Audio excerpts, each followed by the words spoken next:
Assalamu alaikum and welcome to DNA Debate News and Analysis.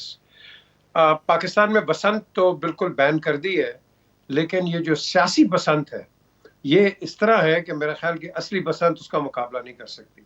कभी किसी की पतंग टूटती है, कभी किसी की पतंग कट जाती है, कोई लूट लेता है, कोई संभाल लेता है, कोई उसको आगे इस्तेमाल करने के लिए रख लेता है। तो हम अपनी सियासत के साथ कर क्या रहे हैं? अब एक सुना है कि एक बातचीत चल रही है कि जी एक लिस्ट बन गई है, अब इनके खिलाफ आपने मुहिम चलानी है, इन्होंने करप्शन की है, ये की है। तो अगर हम इसी तरह करेंगे तो आवाम की बात कहाँ करेंगे? इलेक्शन कमीशन ने बिल्कुल उसको रिजेक्ट कर दिया। पीटीआई की जो एक इल्तिजा आप कह लो, कह रहे थे कि भाई ये PP7 के अंदर दोबारा रिकाउंट कराएं कि उनका जो वोटर है, उनका जो कैंडिडेट है 49 वोट से हारा है। खैर सुप्रीम कोर्ट ने भी कहा है कि तौहीन अदालत कोई नहीं हुई है क्योंकि जुर्म ही कोई नहीं हुआ है। और ये अल्फाज मुझे बड़ा अच्छी तरह की याद है कि ये सलीम बुखारी साहब हर प्रोग्राम में इस्तेमाल करते थे। और भाई जुर्म नहीं हुआ है तो तुमने करना क्या है, तुम किसके ऊपर तुम ये क्या करोगे? तो ये चीजें चल रही हैं। जरदारी साहब पूरी कोशिश कर रहे हैं कि परवेज इलाही साहब को अपनी तरफ ले आए कि वो हुकूमती नुमाइंदे बन जाए, लेकिन चौधरी शुजात साहब ने बड़ा जबरदस्त बयान दिया है कि हमारे जो नुमाइंदे हैं वो हैं चौधरी परवेज इलाही, और जिसको मैंडेट मिलता है उसका हक बनता है कि वो हुकूमत करे।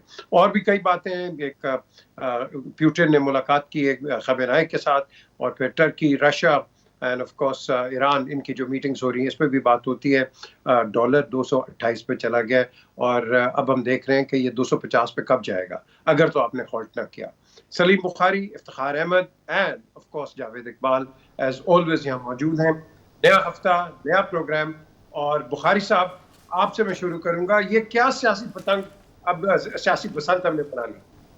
बिल्कुल आपने सही इस्तेलाह इस्तेमाल की है पीजे। वाकई ये उड़ान जो है इधर से उधर, उधर से इधर, इसी का नाम बसंत है जब पतंगें उड़ती हैं। हमारे यहाँ ये जो सियासी पतंगबाजी जो है ये अब रवायत बन गई है एक। और जितने मर्जी इलेक्शन आप उठा के देख लें, चाहे 2018 का है, चाहे उससे पहले 2013 का है, उससे पहले 2008 का है, उससे पहले 2002 का है, ये सारे उसमें ये मंजरनामा हमने देखा। कहीं जनूबी सूबे के यानी तख्लीक करने के हवाले से पूरे की पूरी लौट जो है दूसरी पार्टी में चली जाती है। तो ये पतंगबाजी जो है ये इसे किसी भी तरीके से एक आसन खेल आप करार नहीं दे सकते। सियासत में मोरालिटी जो है वो हमारे यहाँ पहले भी बहुत कम थी और अब तो अल्लाह के फजल व करम से बिल्कुल ही नहीं रह गई है। और इसके लिए इंतहाई दुख के साथ मैं ये कह रहा हूँ, ये कोई बहुत अच्छी बात नहीं है। मुख्तलिफ़ किस्म के नारे लग रहे हैं, चाहे वो राना सनाउल्लाह है, चाहे वो जरदारी साहब है। जरदारी साहब कह रहे हैं कि जी हम आपको अपना कैंडिडेट सरकारी बनाने के लिए तैयार हैं, परवेज़ इलाही साहब को। और राना सनाउल्लाह साहब कह रहे हैं कि जनाब मैंने तो ये बात की थी कि 5 लोग इधर से उधर अगर हो जाए तो इलेक्शन जो है वो PTI के हाथ से निकल जाएगा।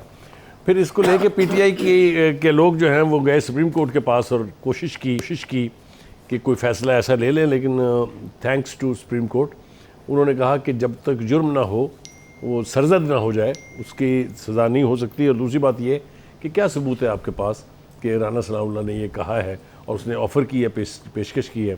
तो वो चूँकि सबूत नहीं था इसलिए उन्होंने इसको 1 हफ़्ते के लिए टाल दिया है और ये कहा है कि तौहीन अदालत किसी सूरत भी नहीं हुई। ये जो मंजरनामा है ये हमारे सामने है। दूसरी तरफ हम देखते हैं कि कल यानी जुमे के दिन जो अल्टीमेटली फ़ैसला होने जा रहा है कि तख्त लाहौर किसके पास जाएगा, उसमें हम सिर्फ ख्वाहिश कर सकते हैं कि वो सब कुछ ना हो जो तमाशे हमने पहले देखे हैं। सेनेट का इलेक्शन आप रिकॉल करके देखें, उससे पहले बलूचिस्तान की हुकूमत जो है उसका टूटना देखें। बेपनाह चीज़ें हैं जो वोट ऑफ नो कॉन्फिडेंस के हवाले से जिस तरह की पोलराइजेशन हुई फ्रॉम बोथ साइड्स वो आपके सामने है। जिस तरह के नैरेटिव्स लेके आए गए, बयानिए बनाए गए जो अब फिजल आउट हो गए हैं। अब मेरे ख्याल से ना एहतसाब का नारा कारआमद रहा है और ना वो जो साइफर जो लहराया गया था अब उसकी ज़रूरत है। तो नए से नए बयानिए बन रहे हैं। ये एक ऐसा मंजरनामा है जिसके ऊपर आप जितना मर्जी दुख का इजहार कर लें, उनकी सेहत पर कोई असर होने वाला नहीं। मुझे ये तवक्को तो है कि कल अल्लाह करे कि वो गंद ना पड़े जिसके बारे में दोनों ही पार्टियां एक दूसरे की तरफ उंगलियां उठा के कह रही हैं। लेकिन ये मैं यकीन से कह सकता हूँ कि हमारे यहाँ गंद को अवॉइड करने की ना कोशिश है, ना ख्वाहिश है, ना किसी ने इसका मुतालबा किया है कि भाई खुदा के वास्ते कल असम्बली की 4 दीवारी में वो कुछ ना हो जो इस असम्बली में चंद हफ्ते पहले हो चुका है। वो मंजरनामा जो है वो कितना हौलनाक था, कितना शर्मनाक था। और मुझे इस बात पे बहुत हैरत है कि उसके बाद जो नतीजा निकला कि चीफ मिनिस्टर साहब कैसे मुंतखब हो गए, उसके ऊपर तो चारों तरफ से आवाज़ें आ रही हैं, लेकिन किसी को ये याद नहीं रहा कि उस इलेक्शन से पहले वहाँ असम्बली के अंदर क्या हुआ था। बिल्कुल इल्ज़ाम पुलिस के ऊपर लगा दिया गया कि उन्होंने किसने इजाज़त दी थी आईजी साहब को। वो इससे पहले का लाहौर हाई कोर्ट का हुक्म भी भूल जाते हैं कि उन्होंने पुलिस के आईजी को एड्रेस करके कहा था कि असम्बली के अंदर और बाहर लॉ एंड ऑर्डर की सिचुएशन जो है उसको आप यकीनी बनाएं। और जो स्पीकर था उस वक्त, जो डिप्टी स्पीकर की सूरत में था, उसके पास ये राइट था कि वो मेंटेन करने के लिए peace and order in the house जो मर्जी इकदाम करना चाहे। एनीवे ये पास्ट की बातें हैं, मैं सिर्फ ये हवाला इसलिए दे रहा हूँ कि खुदा ना करे कि हम यही मंजरनामा कल फिर देखें। अल्लाह ना करे। इफ्तिखार साहब, वो होटल पहले भी बुक थे, अब अमीन गंडापुर वो भी एक होटल के अंदर नफरी गिन रहे हैं। ये हम क्या सियासत कर क्या रहे हैं, बताएं ना आप। कोई नई बात नहीं है मेरे लिए। मैंने माजी में भी देखा कि इस्लामाबाद का एक होटल बुक हुआ था। ये बहुत पुरानी बात है, बहुत पुरानी दास्तान है, बहुत पुरानी कहानी है। हम नहीं सीख सकते, हम नहीं सीखना चाहते, ये हमारी बदकिस्मती है। हाँ, बने हुए हैं कुछ ताकतों के हाथ, वो ताकतें अपनी मर्ज़ी के साथ अपने अपने पुतलियों और पुतलों को खिलाती हैं, उनको नचाती हैं। हम आवाम महज तमाशा देखने के लिए रह गए हैं। हमारा मसला सुनने को कोई तैयार नहीं। डॉलर आसमान की तरफ जा रहा है, बिजली की कीमतें फिर बढ़ने वाली हैं, पेट्रोल की कमी हो रही है और खदशा मुझे ये है कि राशनिंग ना करनी पड़ जाए। और अगर राशनिंग शुरू न की तो मुझे ये खदशा भी है कि मुमकिन फिर पेट्रोल मिले ही ना, फिर पेट्रोल पंपों पे हंगामे हों, झगड़ा हो।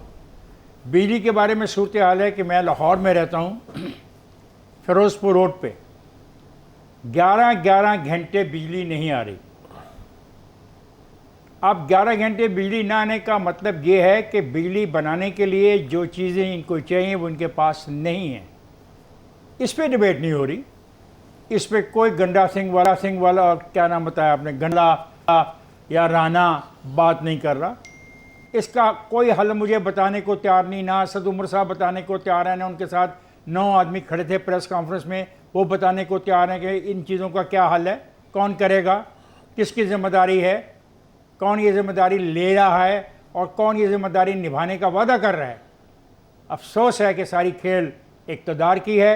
ए के पास इक़्तिदार जा रहा है, बी के पास जा रहा है, मैं तमाशबीनों की तरह एक तमाशाई के तौर पे देख रहा हूँ। मैं सिर्फ इतनी बात कहूँगा कि आई जावेद साहब, नो लेट मी फिनिश। मैं सिर्फ एक बात कहूँगा कि मैं जमहूरियत में यकीन रखता हूँ जैसी भी है, मैं पार्लियामेंट में यकीन रखता हूँ जैसी भी पार्लियामेंट्री डेमोक्रेसी है, और मैं उम्मीद करता हूँ कल वही कामयाब होगा जिसके पास अददी तादाद होगी। उसी का हक बनता है कि वो कायदे ऐवान बने, उसी का हक बनता है कि वो चीफ मिनिस्टर ऑफ पंजाब बने।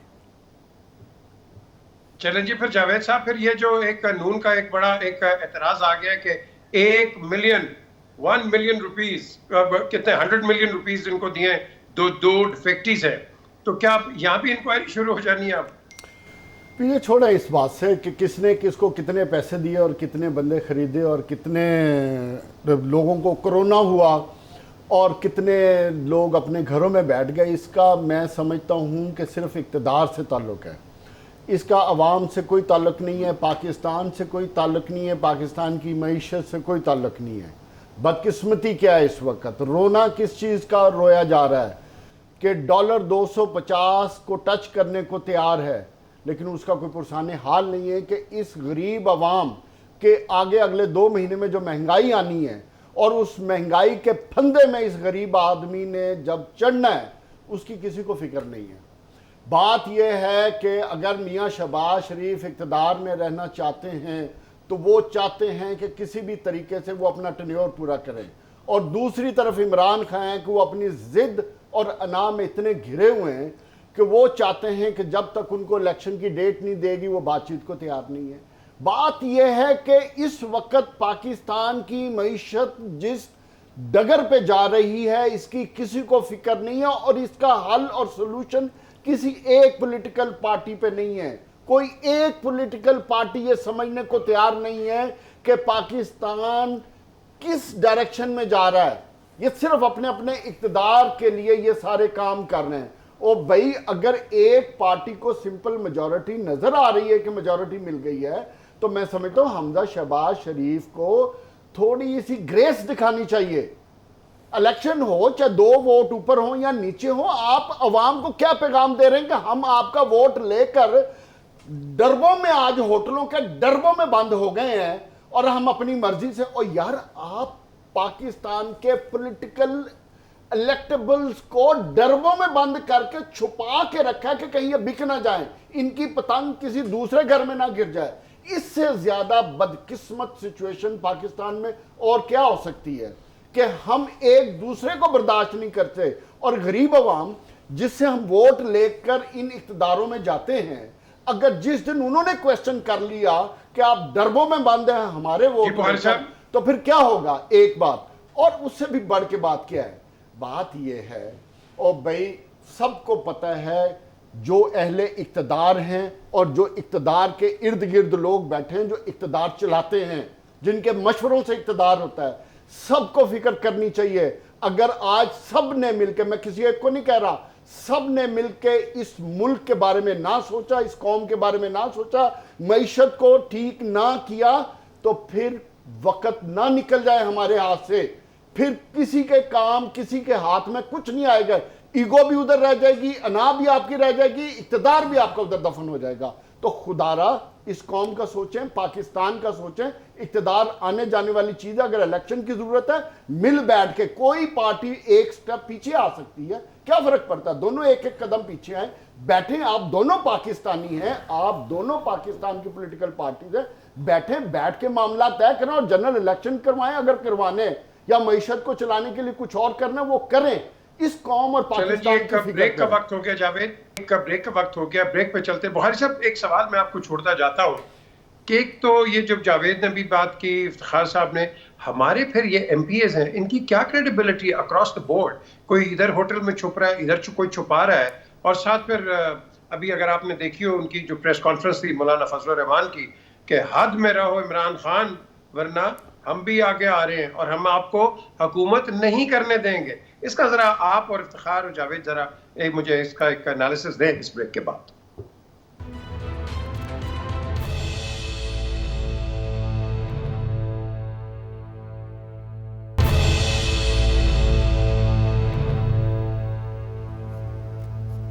Welcome back to DNA। जिस तरह ब्रेक से पहले कहा, तो ये क्या हमारे जो प्रोविंशियल असेंबली के मेंबर्स हैं, क्या ये कार्ड छुपा के रखेंगे दोनों साइड और उसी वक्त शो करेंगे कि जब असेंबली के अंदर होंगे? राना सनाउल्लाह साहब कहते हैं कि 50 लोग ऐसे हैं कि शायद वो उधर वोट ना दें। अब ये मुझे बताएं बुखारी साहब, ये क्या कल अमन के इलेक्शंस होंगे, अमन होगा जिस तरह आपने एक रेफरेंस भी दिया पहले, या वही दंगल फसाद? देखिए, इसका एक तो इखलाकी पहलू है, ज़रा उसके ऊपर थोड़ी सी बात कर लेते हैं। देखें, पाकिस्तान में अजीब व गरीब किस्म की पोलराइजेशन है।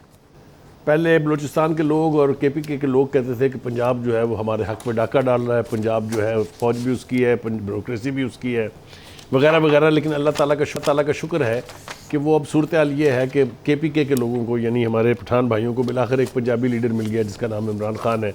ये अच्छी बात है, इस तरह की टॉलरेंस जो है और बर्दाश्त होनी चाहिए। दूसरी तरफ एक अजीब व गरीब सूरत हाल है PJ, and I want my friends to comment on that also, कि PTI के उम्मीदवार हैं परवेज़ इलाही साहब, और उसी परवेज़ इलाही साहब के ख़िलाफ़ प्रोपेगेंडा ये है कि वो तो 10 पार्टी के 10 अरकान के लीडर हैं, तो उनको 372 के हाउस में कैसे इक़्तिदार दे दिया जाए। और दूसरी तरफ हम देखते हैं कि जो जरदारी साहब हैं वो उन्हीं परवेज़ इलाही को अपना कैंडिडेट भी बनाने के ऊपर तैयार हैं। तो ये सारी सूरत हाल और इसकी जो कंट्रडिक्शंस हैं वो बड़ी अजीब व गरीब हैं। परवेज़ इलाही साहब जो हैं उन्होंने पंजाब के अंदर 5 साल हुकूमत की हुई है। यकीनी तौर पे मैं कह सकता हूँ, मुझे कोई इसमें बाक नहीं है ये कहने में कि उनका वो 5 साल का टेन्योर जो है डेवलपमेंट के एतबार से, गवर्नेंस के एतबार से इट वाज एक्सीलेंट। और वो ख़ुद ये कहते हैं कि मैं तो सोचों में गुम था, लेकिन मेरा बेटा जो है यानी मुनस इलाही जो है, उन्होंने मुझे जो है वो स्टेबल और स्ट्रॉन्ग रखा, और उन्होंने कहा कि मुझे अपनी पोजीशन बदलनी नहीं चाहिए। उन्होंने अपने बेटे को इसका क्रेडिट दिया, लेकिन ये सब कुछ हो रहा है। तीसरी तरफ देखें अगर आप, ये होटल के डरबों की जो इस्तेला इस्तेमाल की है हमारे दोस्त जावेद ने, बिल्कुल सही है, ये बड़ी बदकिस्मती की बात है। लेकिन आप उंगली किस पर उठाएंगे? अगर पहले PML वालों ने डब्बों में बंद किए हुए थे तो अब PTI वालों ने किए हुए हैं, तो ये एक सी चीज़ के ऊपर तो आप एक दूसरे पर उंगली नहीं उठा सकते। लेकिन ये बदकिस्मती की बात है कि हमारे यहाँ हमारे इलेक्टेड मेंबर्स की इतनी भी क्रेडिबिलिटी नहीं है कि उसकी अपनी पार्टी का लीडर उनसे ये तवक्को रखे कि जिस मैंडेट पर उन्होंने इंतखाब लड़ा, जिस मैंडेट पर वो इलेक्ट हुए, क्या वो उसका साथ देंगे कि नहीं देंगे। ये है हमारी असल हकीकत एज ए कौम, जिस पर हमें सवाए शर्मिंदा होने के और कुछ नहीं होना चाहिए।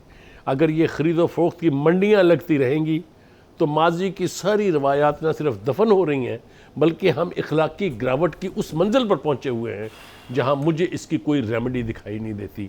मुझे नहीं समझ में आती कि इतने मॉडर्न दौर में, जब दुनिया जहान के ways of information and means of information enormous हैं, दुनिया के मॉडल्स हमारे सामने हैं, अगर हमारे MPs और MNAs का ये हाल है और सेनेटर्स का, किसी तरफ भी तो देख लेना। आप सेनेट से शुरू हो जाएं, तब आ जाए प्रोविंशियल गवर्नमेंट से शुरू हो जाए, तब आ जाए इंतखाबात से शुरू हो जाए, तब आ जाए गांधी गांधा यार। This is what we are today. Allah का वास्ता है, खुदा के लिए उन नॉर्म्स की तरफ पलटें जो कभी होते थे पाकिस्तान की सियासत में, पाकिस्तान की पार्लियामानी हिस्ट्री में। मैं इससे ज़्यादा कुछ कहना नहीं चाहता। बिल्कुल, इफ्तिखार साहब, बुखारी साहब ने बड़ा अच्छा एक एग्जाम्पल दिया कि भाई ये 10 पार्टीज के साथ आप एक पूरे हाउस को रूल करेंगे। ये वट्टू साहब का भी आपको याद होगा, मियां मंजूर वट्टू का। तो हम ट्रेडिशन से हटते नहीं है कहीं भी। बात ये है, असल में मैं इस नतीजे पे पहुंचा हूँ कि सियासी पार्टियों को एक मखसूस टोला जो होता है उसने यरगमाल बनाया हुआ है। खा ये पाकिस्तान मुस्लिम लीग नवाज़ हो, खा पाकिस्तान तहरीक इंसाफ हो, खा वो अपना पाकिस्तान मुस्लिम लीग कायद आज़म हो या JUI हो, एक टोला है, उसने यरगमाल बनाया होता है पूरी पार्टी को। ये जो इलेक्टेड अरकान है, मुझे अफसोस से कहना पड़ता है कि ये भी उनके यस मैन के ज़्यादा हैसियत नहीं रखते और इनकी ज़रूरत ही नहीं होती कि उस जो टोला है उसके गलत फ़ैसलों को, उसके गैर आइनी फ़ैसलों को, गैर जमहूरी फ़ैसलों को चैलेंज कर सकें। और ये बड़ा अफसोसनाक वाक़या है। मैं एक वाक़या ऐसा जानता हूँ, एक ज़माने में एक पार्टी के अंदर एक खातून थी, वो MNAs को उंगली के इशारे से बुलाती थी, उंगली के इशारे से। MNAs जो लाखों वोट दे के इलेक्ट हो गए, मैं किसी सियासी जमात की रहनुमा की बात नहीं कर रहा, उस सियासी जमात के अंदर उसके नीचे काम करने वाली एक खातून के हवाले से बात कर रहा हूँ। वो अपनी उंगली के इशारे से MNAs को बुलाती थी। तो मैंने एक MNA से पूछा, यार खुदा का खौफ करो, ये क्या है? तो उसके पास जवाब कोई नहीं था। तो इससे ये साबित होता है कि टोले हैं कुछ जिन्होंने पार्टियों को यरगमाल बना लिया है, और पार्टी क़यादत जो होती है 5-4 अफराद पर मुश्तमिल, वो उसी टोले से मशावरत लेती है। आज जिस क्राइसिस में हम दाखिल हुए हैं ना, आज पिछले 7-8 महीने से, अगर पार्टी क़यादत तमाम लोगों से मशावरत करती तो शायद ये क्राइसिस आता ही ना, सिर से ना आता। अभी क्राइसिस इतना गहरा हो गया है कि इस पे बात जो की जावेद ने और जो बुखारी साहब कह रहे हैं, इनकी ज़िंदगी और मौत का मसला बन गया। फिर मैं वापस बात करूंगा, भाई तुम्हारी ज़िंदगी मौत का मसला बन गया। मुझे अभी तक किसी ने ये नहीं बताया कि जो अपना प्राइसेस बढ़ रही हैं, इसकी बात इतनी प्रेस कॉन्फ्रेंस में सुबह से शाम तक देखता हूँ, एक उस पर इल्ज़ाम लगा रहा है, एक उस पर इल्ज़ाम लगा रहा है। कोई भी सोल्यूशन कोई नहीं। सोल्यूशन तो बुखारी साहब और जावेद साहब तब आएगा जब वो मेरी बात को ज़ेरे बहस लाएंगे। उनकी बहस क्या है कि वो अलफ उधर चला गया, बे को 40 करोड़ दे गया, हमारे पास सबूत है 60 करोड़ रुपये आ गया। इन सब को जितने पैसे का अनाउंस कर रहे हैं पकड़ के जेल में भेजना चाहिए। पहले तो बताएंगे पैसे इन्होंने देखे हैं कहाँ से आए। शुक्र है आज अदालत ने इनकी बात नहीं मानी, वरना तो एक नया ड्रामा शुरू होने लगा था।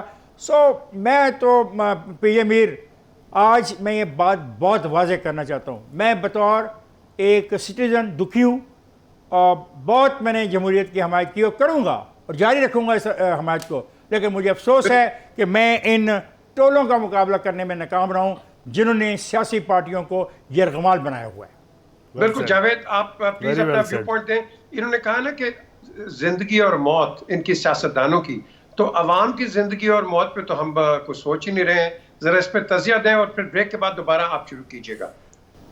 ये आप अभी कहिए। पीजे, यही हमारा इस वक्त सबसे बड़ा अलमिया है कि हमें जिनके वोटों के सहारे हम आते हैं, हमें उनके मसाइल, और वो किस तरह की ज़िंदगी बसर कर रहे हैं और उनके क्या हालात हैं, उससे हमें कोई कंसर्न नहीं है। लेकिन मैं इधर फिर एक पॉजिटिव बात ये कहना चाहता हूँ कि देखिए, मियाँ नवाज शरीफ एक बहुत बड़े लीडर हैं, एक बहुत बड़ी पॉलिटिकल पार्टी को लीड करते हैं।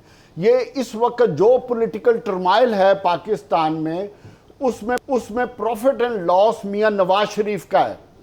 मैं ये समझता हूं कि मियाँ नवाज शरीफ को एक स्टेप आगे आना चाहिए और इस पॉलिटिकल सिचुएशन में जो इस वक्त डरबों के सहारे पे चल रही है, इसमें अपना रोल अदा करते हुए अपना रोल अदा करें।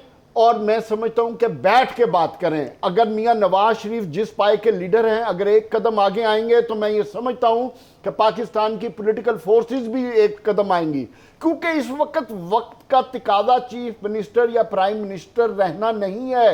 वक्त का तकाजा इस वक्त इक़्तिदार नहीं है। वक्त का तकाजा इस वक्त ये नहीं है कि कल कौन चीफ मिनिस्टर बनता है, परवेज इलाही बनता है या पीटीआई का कोई बनता है या हमजा शहबाज बनता है। वक्त का तकाजा यह है कि इस मुल्क की मईशत को कैसे संभाला दिया जा सकता है, क्योंकि आखिरी बात, in any of this situation ये ऑन रिकॉर्ड बात लिखें, पाकिस्तान में पॉलिटिकल क्राइसिस और माशी क्राइसिस चलता रहेगा। इसको संभालने की जरूरत है और तमाम लीडर्स को आगे आना चाहिए।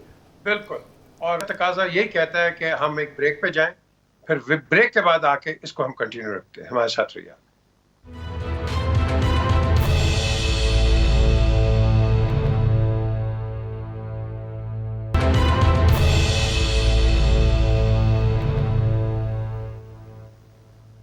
Welcome back to DNA. Debates तो होती रहेंगी, लेकिन जो मेन डिबेट है वो तो कल आपको सामने आएगी कि क्या होता है हमारी प्रोविंशियल असेंबली में। और जिस तरह के हमारे सारे पैनलिस्ट ये कह रहे हैं, अल्लाह करे सब तरह का सही ट्रांसफर ऑफ पावर हो जाए for the sake of the people. लेकिन एक ज़माने में अगर आपको याद है, एक चीज़ होती थी RCD, regional cooperation for development, जिसमें पाकिस्तान, टर्की और ईरान होते थे। और आज हम देख रहे हैं कि बात कौन बीच में कर रहा है, Russia, Turkey and Iran. Where is Pakistan? और इसके अंदर पुतिन जो है, प्रेसिडेंट पुतिन, उन्होंने अयातुल्लाह ख़मेनी से भी मीटिंग्स कर दी हैं। और ये जो डेवलपमेंट हमारे इर्द गिर्द हो रही है और हम उसके अंदर नहीं है, बुखारी साहब क्या इम्पैक्ट है इसका? देखिए, गुजारिश ये है कि इस वक्त दुनिया जो है वो दो ब्लॉक में तकसीम होने जा रही है। एक ब्लॉक की क़यादत अमेरिका के हाथों में है और दूसरा ब्लॉक जो है उसको रूस लीड करने की कोशिश कर रहा है। ये तो अपनी जगह है तकसीम, लेकिन आपको याद होगा कि एक वक्त में कोशिश हुई थी कि पाकिस्तान, ईरान, मलेशिया के साथ मिलके एक और टर्की के साथ मिलके एक ग्रुप बनाने की कोशिश थी, जिसमें इमरान खान साहब ने जाने का वादा भी किया था, बल्कि इनिशिएट किया था इस आइडिया को कि मलेशिया में एक समिट कॉन्फ्रेंस होनी चाहिए। और फिर आखिरी मिनट पर सऊदी अरब के कहने पर उन्होंने वहाँ जाने से इनकार कर दिया था, जिसकी नाराज़गी का इजहार जो है मलेशिया के महातीर मोहम्मद कर चुके हैं। अब क्या हुआ है, ये जो वाई इट इज़ इम्पॉर्टेंट कि आज हम इसको बैठ कर डिस्कस कर रहे हैं। जो बाइडन साहब मिडिल ईस्ट के दौरे पर आए, आपको मालूम है, वो इसराइल गए, वो सऊदी अरब गए, और इस दौरे का मकसद जो था वो जो ऑयल की दुनिया है वहाँ पूरे मिडिल ईस्ट में, उसके ऊपर कब्ज़ा जो है वो जारी रखने का।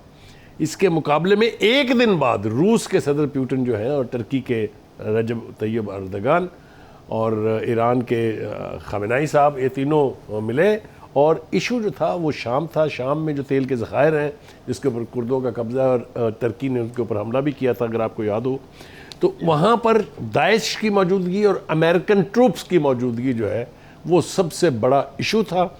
इस रीजन में शाम के साथ जो कुछ हो रहा है, एक तवील अरसे से हो रहा है, अगर ईरान और रूस उसके पीछे नहीं होते तो शाम का मलिया मेट करने का जो ख्वाब था अमेरिका का वो पूरा हो गया होता। ये शाम क्यों टारगेट है? क्योंकि शाम एक वाहद ज़मीनी हकायक है, जो ज़मीनी हकीकत है, जहाँ से इसराइल के ख़िलाफ़ हवाई हमला हो सकता है। उसके इर्द गिर्द के किसी मुल्क में कोई, यानी चाहे वो गज़ा की पट्टी है, चाहे वो जॉर्डन है, वो मुल्क कोई कार्रवाई नहीं कर सकते।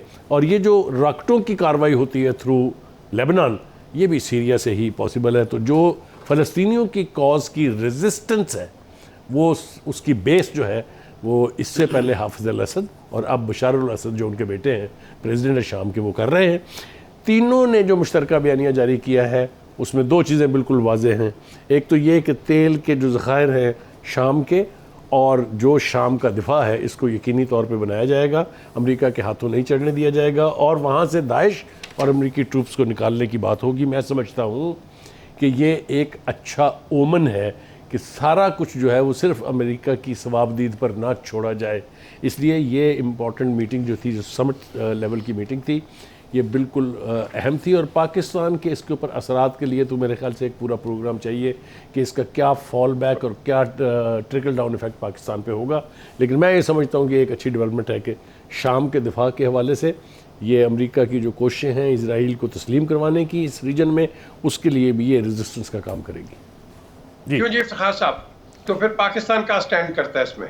सर ये बात मैं हैरानगी से तो नहीं कह रहा, मैं कन्विंस होता जा रहा हूँ पीटीआई के इस मौक़िफ़ से कि इमरान खान के ख़िलाफ़ जो बैन अल-अक़वामी साजिश की गई है उसकी वन ऑफ द रीज़न ये थी कि इमरान खान ये जो रूस, तुर्की और ईरान का गठ जो हो रहा है दहशत गर्दी के ख़िलाफ़, उसमें कहीं इमरान खान भी शामिल ना हो जाए, ये उनका एक मौक़िफ़ है पीटीआई का।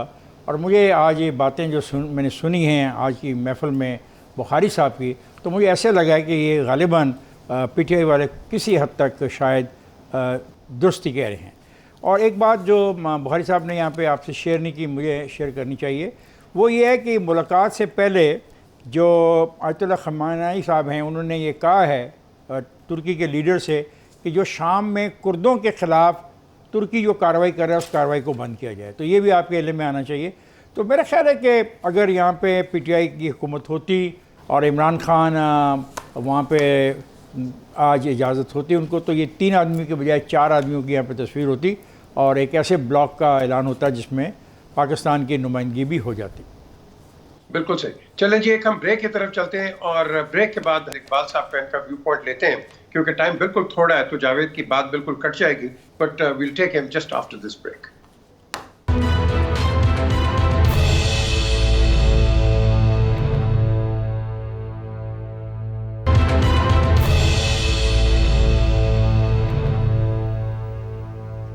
Welcome back to DNA. जी जावेद, अब आप मुझे बताएं, ये जो इंटरनेशनल डेवलपमेंट हो रही हैं और जिसका मैं समझता हूँ बड़ा गहरा तजिया बुखारी साहब ने दिया, फिर उसके बाद इफ्तिखार साहब भी कन्विंस अब हो रहे हैं, आप कहाँ बैठे हैं इस पर? पीजे, पाकिस्तान में जो मायूस कुन सिचुएशन है, अगर उससे निकल के मैं पाकिस्तान की जो खुशकिस्मती है उसकी तरफ ले आऊँ कि जियो पोलिटिकल लोकेशन जो पाकिस्तान की है उसने हमेशा पाकिस्तान को जब भी किसी बड़े क्राइसिस में, इकोनॉमिक क्राइसिस में आता है, कहीं ना कहीं से निकाला है। माजी से उठा के देख लें और अभी देख लें अफ़गानिस्तान वार तक, क्योंकि पिछले 1-2 साल से चाइना और रशिया आपस में एक ग्रुप की सूरत में अपना असर और रसूख खिते में बढ़ाते जा रहे थे। और बार बार मैंने एक बात कही थी कि हमेशा regional world order will take place. तो ये उसी तरफ, उसी डायरेक्शन में तमाम ये जो मुमालिक हैं रीजनल वर्ल्ड ऑर्डर की तरफ जा रहे हैं। जो बाइडन ने विजिट किया था उसका सबसे बड़ा ऑब्जेक्टिव ये था कि जो मिडल ईस्ट है, मिडल ईस्ट में इसराइल के साथ मिलके इन सब को वर्सेस ईरान के खिलाफ, और ईरान का जो इन्फ्लुएंस है इसको कंट्रोल किया जाए, रशिया के इन्फ्लुएंस को कंट्रोल किया जाए और चाइना के इन्फ्लुएंस को कंट्रोल किया जाए। सीरिया एक ऐसी जगह है जहां से रशिया ने, आपको याद होगा, against America no fly zone बनाया था।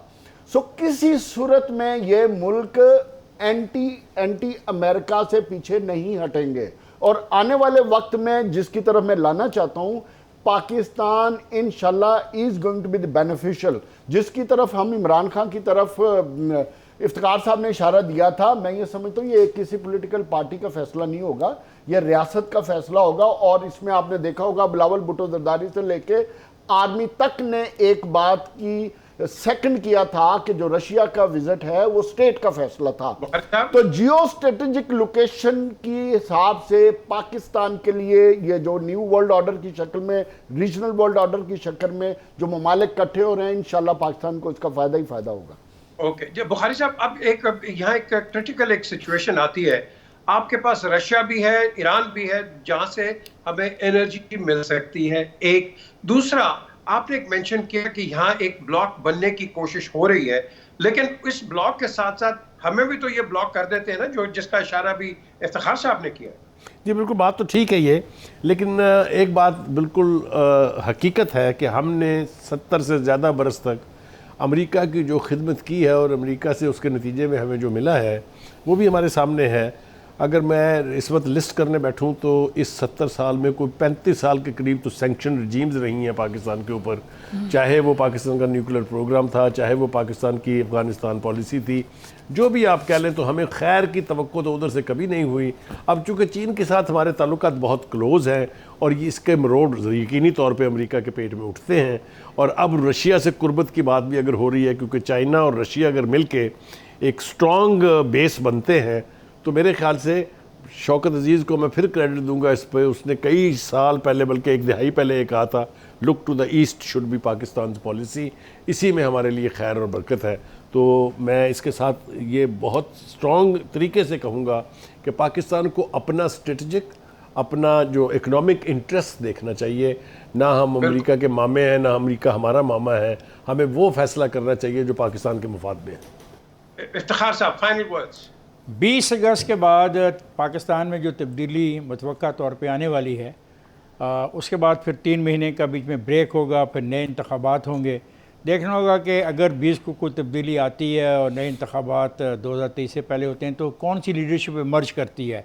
क्या एंटी अमेरिका लीड करती है या प्रो अमेरिका लीडरशिप इमर्ज करती है? ये होगा फैसला कि क्या हम इस दोस्तों के साथ शरीक हो सकते हैं या हम अमेरिका की खुशामद और उसकी ही मुलाजमत करते रहेंगे। थैंक यू इफ्तिखार साहब, थैंक यू बुखारी साहब, थैंक यू जावेद साहब। इफ्तिखार साहब बात करते हैं तब्दीली की, हम मेरा ख्याल सारे मिल के बात करते हैं बिजली की। तब्दीली अपनी जगह, बिजली पहले हमें दे दो, जो बाकी जो मर्जी करते रहो, क्योंकि जिस तरह भी एक इशारा किया इफ्तिखार ने बीच में कि 40 रुपये शायद और बढ़ जाए, हो सकता है, और नेपरा को ये रिकमेंडेशन चली गई है। तो लोगों में कितनी सख्त रहेगी, कितनी बर्दाश्त का एक मादा रहेगा, that remains to be seen. क्योंकि आने वाले वक्त, जिस तरह जावेद भी कहते हैं, आने वाले वक्त आसान नहीं है। कल आपके साथ दोबारा 8 बजे मुलाकात होती है। Until then, look after yourself and look after the interest of Pakistan. खुदा हाफिज़।